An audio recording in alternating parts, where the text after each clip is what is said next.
It's a pleasure to be here with you guys. I often get asked, Stephen, how did you get where you are? And the answer to that question is very simple. I had lunch with Jerry Friend. It was a trap. But my artistic bent has been with me since I can remember. As far as I know, it's something that I was born with. It's an innate talent. And I used to fill my school notebooks, the margins, and all of the empty spaces with doodles. I would draw pictures for my friends of whatever, fighter planes, spaceships, monsters. And so there was always this impulse to exercise that artistic itch, if you will.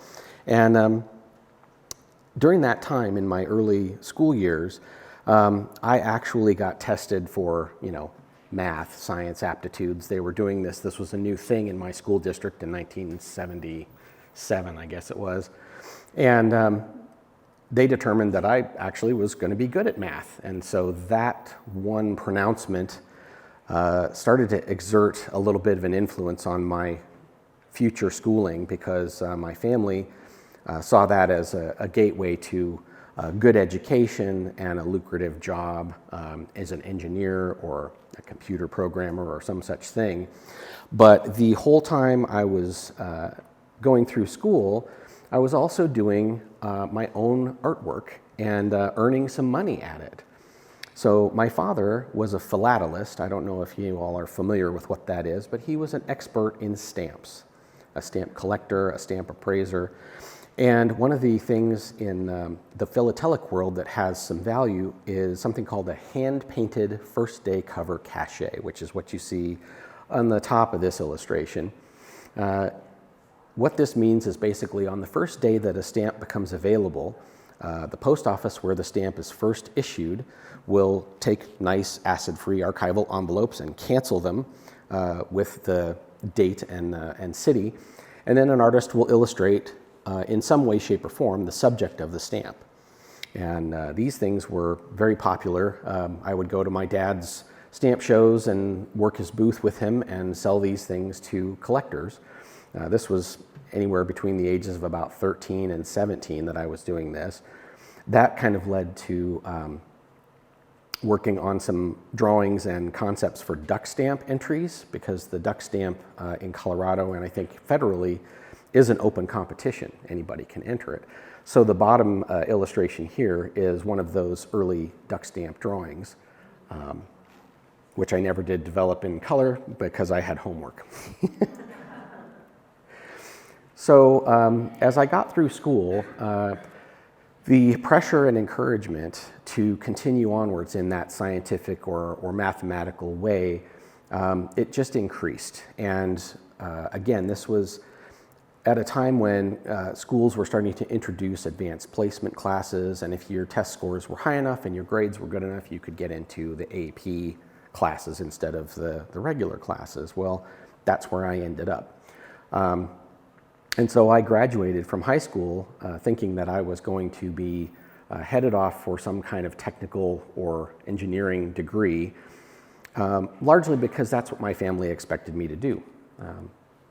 At the same time, I felt a great deal of hesitation about this, because this is not really what I wanted to do. I didn't enjoy doing, advanced mathematics. I didn't really enjoy doing conceptual stuff with physics, and it just seemed like I was being pushed towards something that I wasn't naturally meant to do. So when I got to college, my very first semester of college, I attended Carnegie Mellon University in Pittsburgh, and that was a disaster. It was quite clear to me that I was not cut out for that program, and all the while I was there, I was continuing to do freelance illustrations for the campus drama club, the campus sororities and fraternities. Pretty much anybody that needed a poster or a flyer, I would draw something for it, and I would get paid.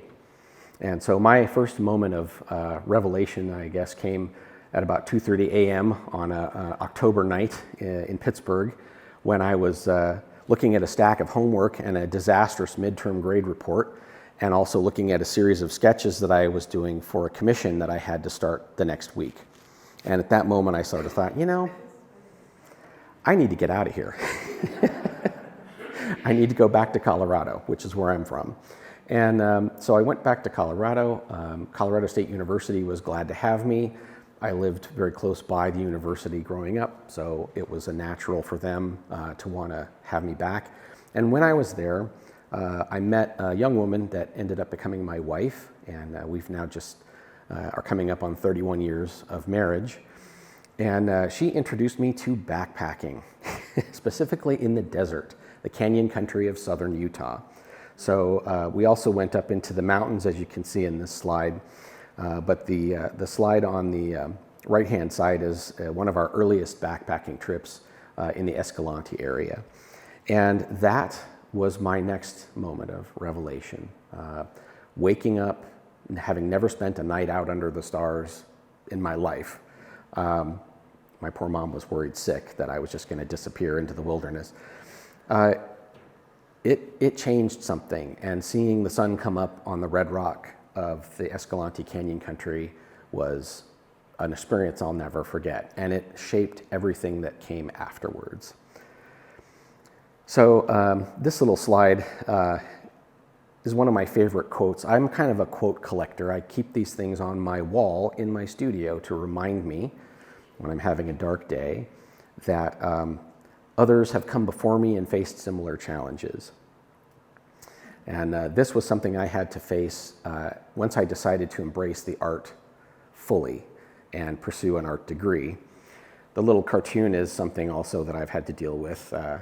An artist makes something, somebody tells them they'll never make a living at it, and then asks them if they can have it for free. This is a real thing. So while I was in college, traditional approaches to art were highly discouraged. It was all about weird, modern, progressive, whatever you want to call it. The weirder, the better. And I didn't really, again, kind of feel compelled to do that sort of stuff. My brain didn't work in those terms because I was going hiking and backpacking at every opportunity and seeing things like this. And this was the stuff that got me fired up. It made me want to paint it in a very visceral way. I could not wait to get home and start working on some of these drawings. And so I worked in this method through my later part of college in order to satisfy my dad's request that I get at least a practical art degree. I specialized in graphic design. So that helped me develop an eye for composition. It helped me develop an eye for layouts and the relationships of shapes. And so after I graduated from college, I continued to do these sorts of drawings. And in fact, the framed one that you see on the right is one that was in my first approach to an art gallery. I took this drawing and 10 others and started seeking out representation after I got out of college. So that's when the real education started. Walking into an art gallery for the first time, a fresh-faced, young, aspiring artist, and being somewhat bewildered that they weren't excited to see me. And I realized at that point that I was probably going to be in for a bit harder work than I originally had planned for. So a couple years of working in pastels yielded no results from art galleries. I did get representation at a gallery in Carbondale, but nobody was buying the drawings. And so my dad, finally, I think, realizing that I was deadly serious about this art thing, introduced me to an old acquaintance of his who taught oil painting workshops in plein air. And this photo of me is one of those early days out plein air painting. And that was a revelation again, another bonk on the head kind of a moment.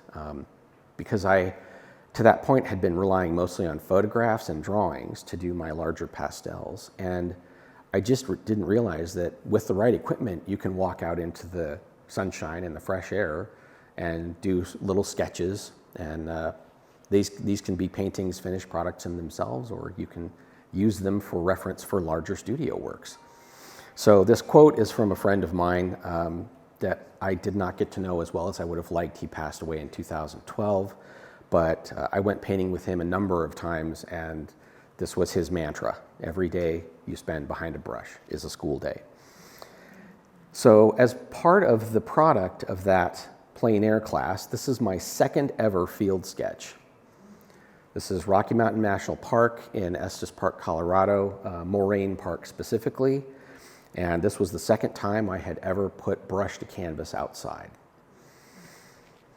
The first one was so egregiously terrible I threw it away. So in addition to working outside every day from that point forward, I also realized that I needed to understand what my palette could do. And I was encouraged to make color charts and make explorations of how the palette colors I chose related to each other. At this point in time, I was using a pretty limited palette. The illustration on the left-hand side is a color chart of mixtures. The two colors in the upper left are the tube colors that I then mix together. The first top row is those mixtures in different percentages. And then below them is those same mixtures, those percentage mixtures, with every other color on my palette.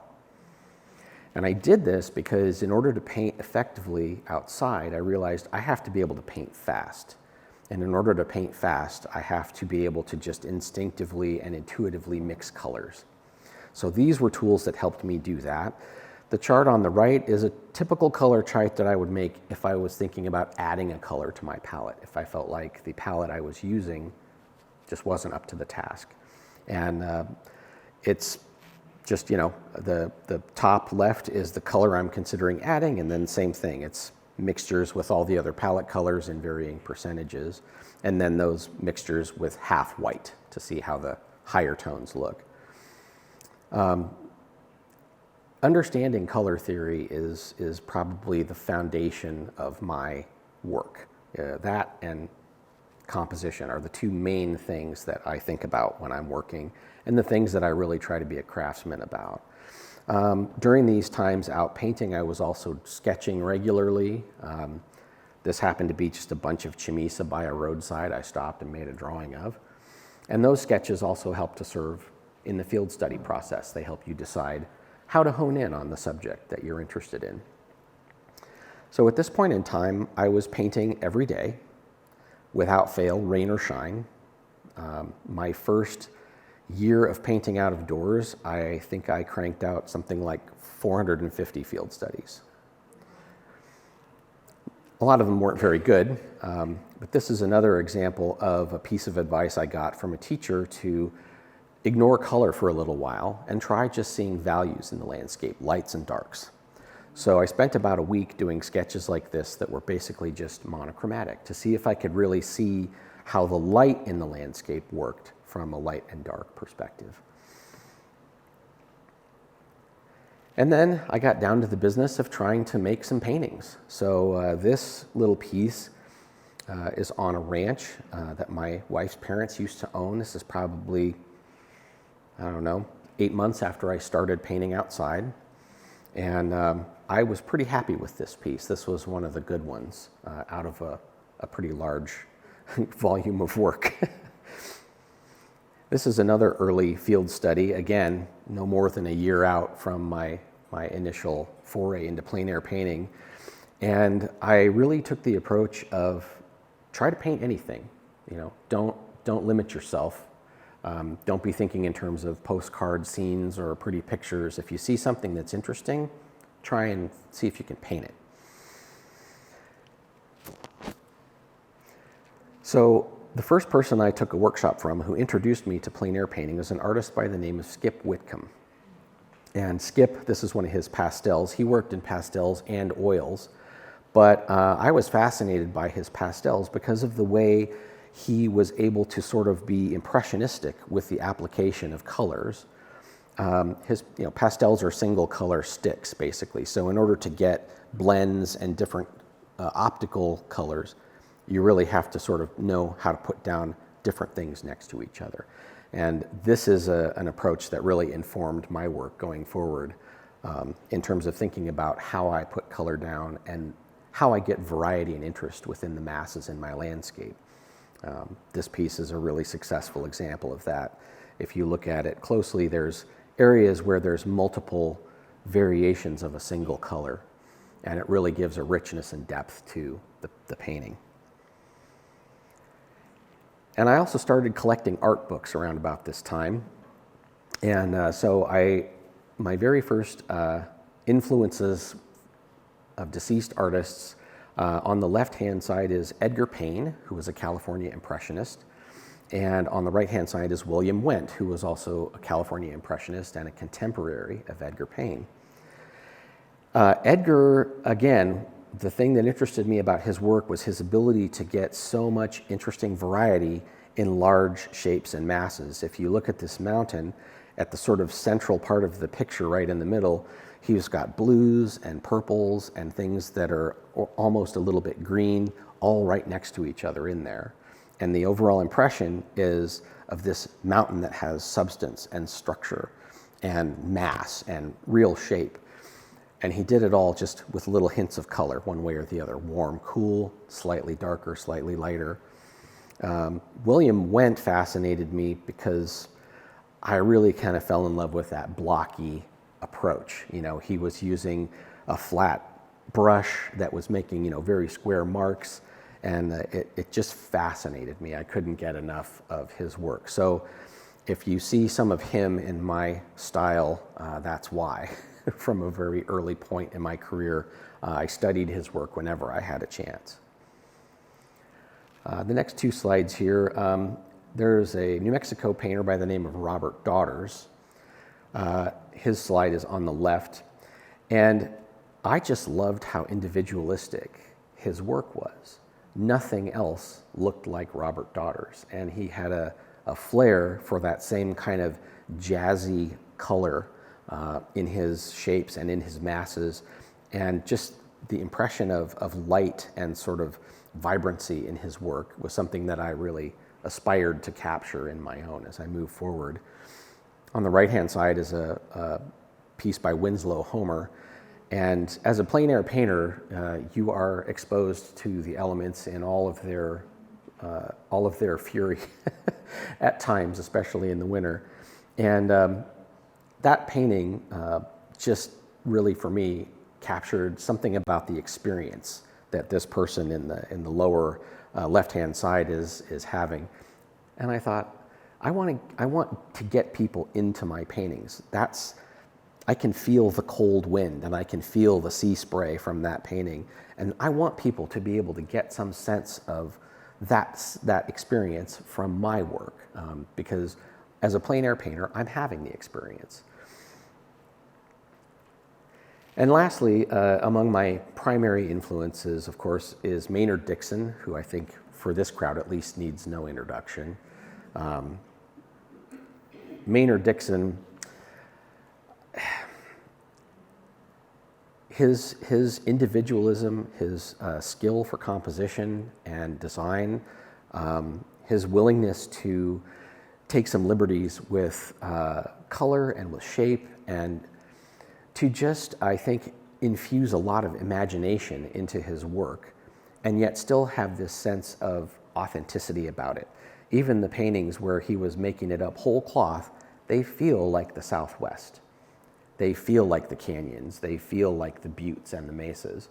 And that is another element that I've always sought to introduce into my work, is just a sense of maybe there's a little imagination at play here, but that makes the painting better. And this is one of my favorite pieces of his, of course. Just compositionally, color, shapes, it's got everything. And then lastly, I wanted to mention Ed Mell, whom we recently lost. And I saw Ed's work early on in my oil painting career, and I found that a lot of my fellow painters really didn't have a ton of respect for Ed. He was too commercial, or his work was too hard-edged and, too brazen. And I don't know, it just resonated with me. And by this point in my life, I'd learned that if you feel something, if something makes you have a certain feeling or evokes a response, there's something there. You should pay attention to that. So I started looking at Ed's work whenever I got the chance. as an example of another very individualistic and very creative voice who really captured the soul of the Southwest as much as the reality of it. And that encouragement from a lot of my peers and instructors, people I took workshops from, working professionals that I went out painting with, there was a lot of pushback on my style initially. I've always had an impulse to sort of be a bit more geometric about my painting techniques and my compositions. And I was repeatedly critiqued by people I respected and people I was learning from for pursuing that. I wasn't painterly enough. And that always stuck in my craw a little bit. And then I read a book called The Art Spirit by Robert Henry, which was a collection of his advice to students, letters, correspondences that he had had with students. And one of the things that he said is one of the great difficulties is to decide between your own natural impulses, the things that you're instinctively moved to do, and what you think should be your natural impulses. In other words, those voices from outside saying, no, you should paint this way more. You should use this kind of brush or this kind of paint or this kind of canvas. And when you're young and you're trying to find your identity as an artist, that kind of advice is oftentimes as destructive as it can be constructive, because you're trying to find yourself and at the same time and being encouraged to ignore that, that guy over there who wants to do all those wacky hard edges, don't listen to him. And that was a central element of my struggle as an artist once I decided to become a professional and I started plein air painting. So I just kept on going out. The next few slides here will be some examples of earlier plein air paintings. And you can start to see, I hope, in this progression, hints of what was to come, hints of the things that were going to start becoming more prominent elements of my work. So little bits of impressionistic color in the larger masses, a bit more of an emphasis on interesting shapes and lines in the composition. This is from an area near my home, just a few minutes from where I live, and I have painted the heck out of it. Also, like I said, I was an all-weather painter, so I was going out anytime there was fresh snow. You couldn't hold me back. I love snow. I know that probably sounds crazy to Tucson natives and residents, but my winter painting brag is that the coldest day I ever painted outside on location was 25 below zero. Yeah, that was a fun day though. But anyway, so again, starting to try to develop a real sense of how light works in a reflective environment. A lot of my desert paintings rely on this characteristic of pale colored or almost uncolored things to catch light and bounce it into other places. And in this painting, you can kind of see that, where the snow that's being lit behind these bushes is throwing some of that light back up into the shadows. These pieces, I think, are, for me, I remember them as milestones. Paintings in which I feel like I learned a valuable lesson, or I was particularly successful at applying a lesson that I had learned. And this is a piece from Montana. By this point, I had been plein air painting now for 7 years. And this was a real kind of compositional, push composition, push big shapes, push dynamic lines, and try to capture some sense of the structure in this landscape. I talk about that a lot because I think about the landscape in terms of almost architectural structure. How's it built? What are the bones? What holds these mountains up, and where does the water go when it melts? So this is an early experiment in kind of trying to capture that sense of the mass and the three-dimensional structure of these elements in a painting.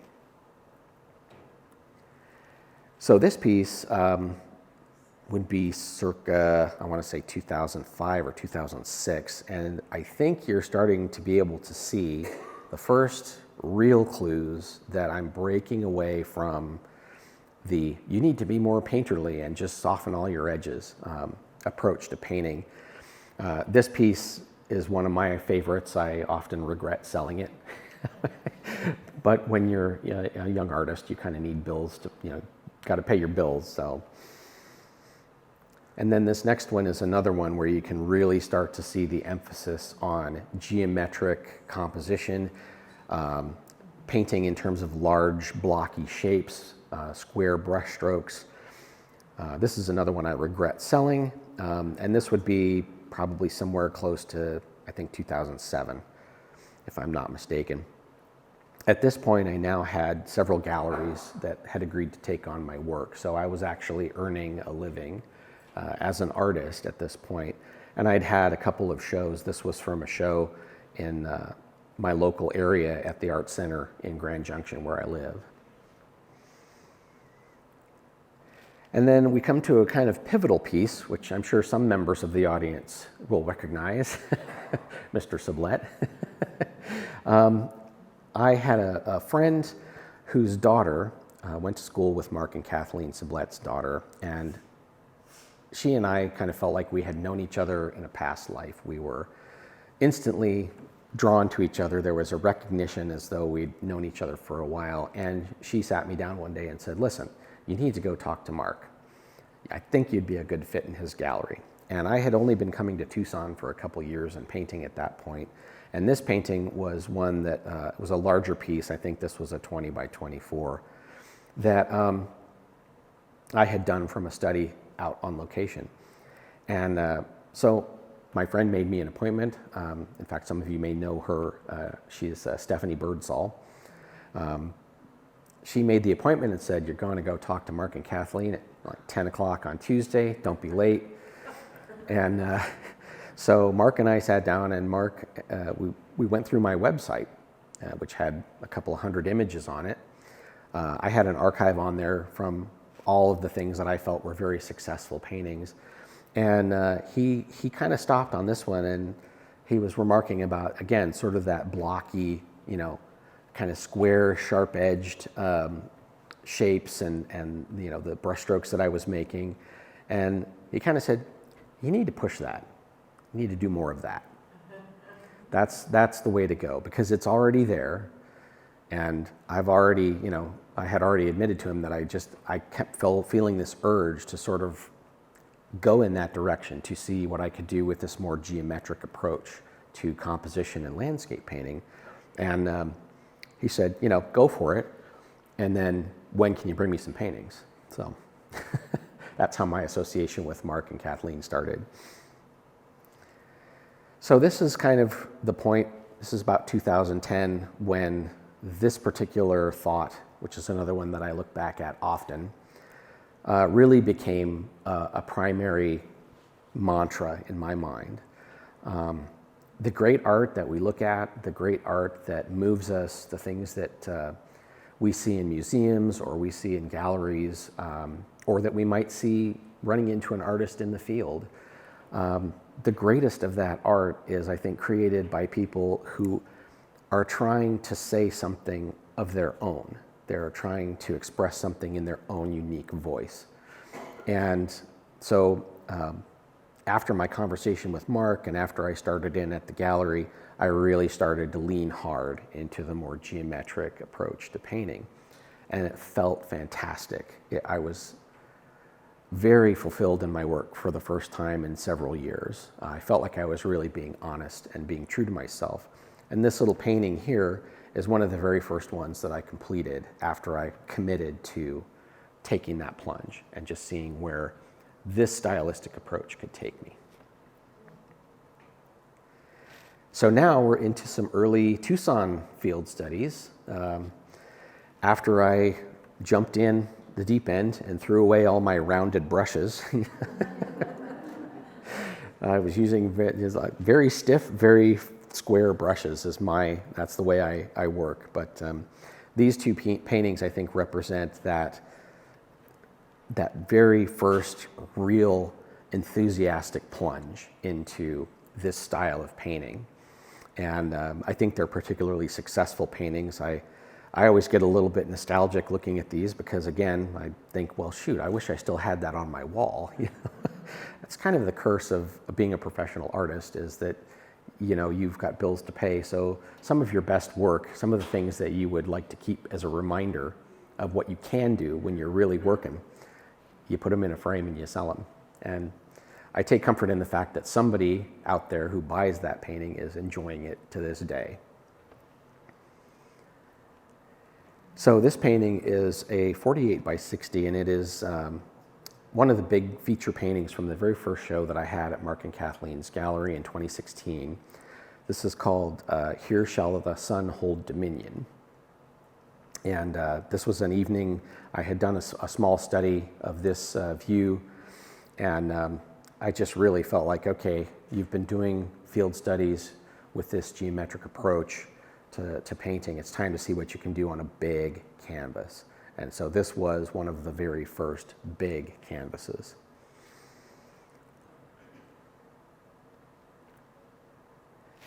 Again, these are some more close to the current time period. This is 2016, 2017.